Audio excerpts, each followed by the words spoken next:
Welcome everyone, Farmer Cop here. This is going to be a very introduction basic guide to how productions work in Farming Simulator 25. This is not going to go over a specific production chain or anything like that. It's just going to talk about a general overview of how every single production chain is going to work. So if we go into the main menu by hitting escape, again, I'm on PC, but this will work for every platform. So if you're on console, all this stuff will apply. If we go down here to this icon right here, this is the productions icon. It'll default to available unless you already own some productions. We don't own any productions right now. I am on Huton Pantai as well, but this will work for, again, any map, including a lot of maps in the future.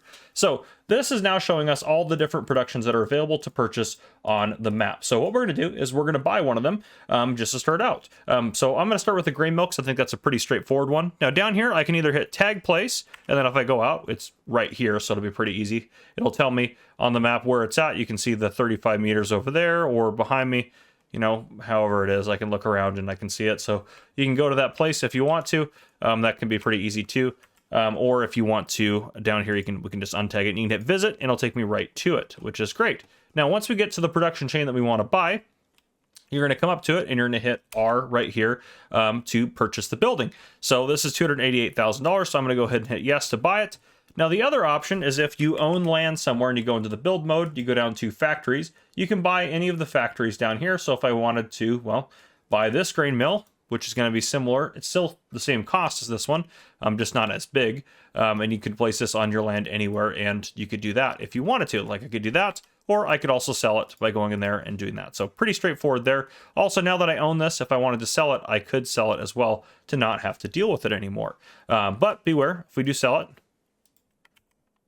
hop out, we're not going to get as much money for it, but we can go right back up to it and we can repurchase it if it's built into the map. If it's one you build, you have to sell the building, but if it's built into the map, you can buy and sell it like that, but you're going to lose money if you sell it compared to what you bought it for. So now we own a production. That's how you get a production. So we can hit R here to now go into the production menu this way, or if I hit escape, it'll take me into here, and I can, if I'm in the map, I just have to go down to the productions, and then I can scroll between owned and available. So we own the grain mill now. That's great. What can the grain mill do? Well, in general, it can make barley flour, oat flour, rice flour, sorghum flour, and wheat flour. So kind of those are all the different, I would say these are all the different recipes you can do. So you'd say recipe down here, this is what you're doing. So that's pretty straightforward in terms of that. Now, if you want to know what each of these recipes is, you can look, if I click right here onto this one, and then I scroll down, you can see the recipe down here. So barley flour, take 30 liters of barley. This is all units are in liters in this game. So 30 liters of barley to get 22 liters of flour, which is pretty awesome. Oat flour, 15 liters of oats to 15 liters of flour. Rice flour from long grain rice is 15 liters of long grain rice to 13 liters of rice flour. Then we have 9 liters of rice, 15 rice flour, so on and so forth. So that's how those all are going to work. Now, if I wanted to turn one of these on, down here I can hit activate. That will activate this. Now, it does have this little exclamation point icon because it's not working right now. If it is working fine, that icon won't be there. It'll just be chugging away, doing what it's supposed to do. Easy peasy, no big deal there.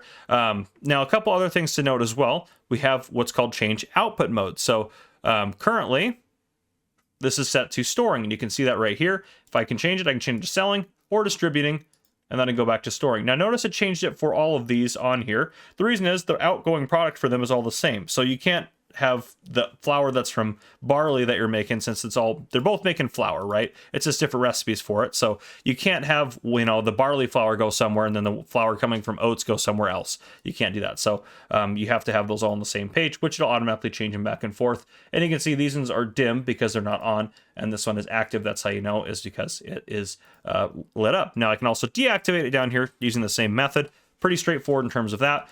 So what do the different modes mean? So I'm going to go and activate that again. What do these different modes mean? So storing means it's going to hold on to the flour in here until it gets enough liters to spawn a pallet. Now the pallet spawn points are going to be different for every production point. And I actually don't know exactly where this one is, but I bet we can find it pretty easily, and we just did. So you'll see this little checkered kind of symbol like this around the outside of the production. This is where, and it even says delivery pickup here, so this is where your flour is going to start spawning in pallets. Now, once there's no more room for pallets, it'll start filling up in here until this gets completely full. Once it's full, it'll stop running. So pretty straightforward.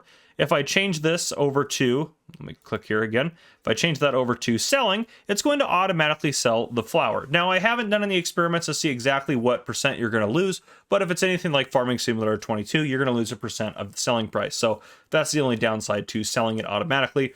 The good thing is you don't have to deal with pallets. The bad thing is that you're going to lose a little bit of the profit you could get from it by taking that kind of easy way out. Basically, you're kind of selling it to a middleman to sell for you is kind of how I like to look at it. Then finally, if I have it on distributing, the benefit of distributing is if, well, let's say you have somewhere like the bakery here, which requires flour to make bread. If you have it set to distributing and you also own a bakery, it's going to send that flour over to that bakery, and then it's going to start building up the flour stocks in here, which is pretty great. So if you have a bakery and you just wanted to move it over there, that's a great way to do it. And you don't take any loss on that. It'll automatically move all of it over for you. Just easily like that. So pretty straightforward. Now, if you have it set to distributing and you don't have another factory that takes flour, it's just going to build up in here and not spawn any pallets. So that's also an option for you. Sometimes I'll set stuff to distributing if I don't, if I'm making rice flour and flour here, maybe I have one set to distributing and then the rice flour set to storing. That way, out here, it's only spawning rice flour pallets. So that way I don't have a mix of pallets out here to deal with, and I can deal with one type at a time. Now, a couple other things to know. If we go over here, you have incoming materials. This is showing you how many liters out of how many liters total you can hold of each product. So these are all your ingoing products, and this is how many total that can be held here, and this is how many are currently here. So all of them are at 0% capacity.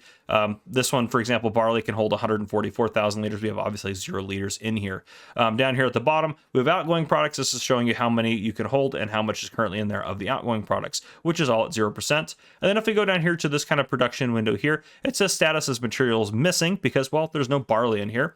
And then cycles per month is currently set at 480. You can't adjust that. I should say that is the cycles per month for this production, and then cost per month is $24. So if you're running 1 day months, so every in-game day is a month, that means you're going to be billed $24 every day for this factory to run. If you're set to 2 day months, it's going to be $12 a day because this will be divided by 2.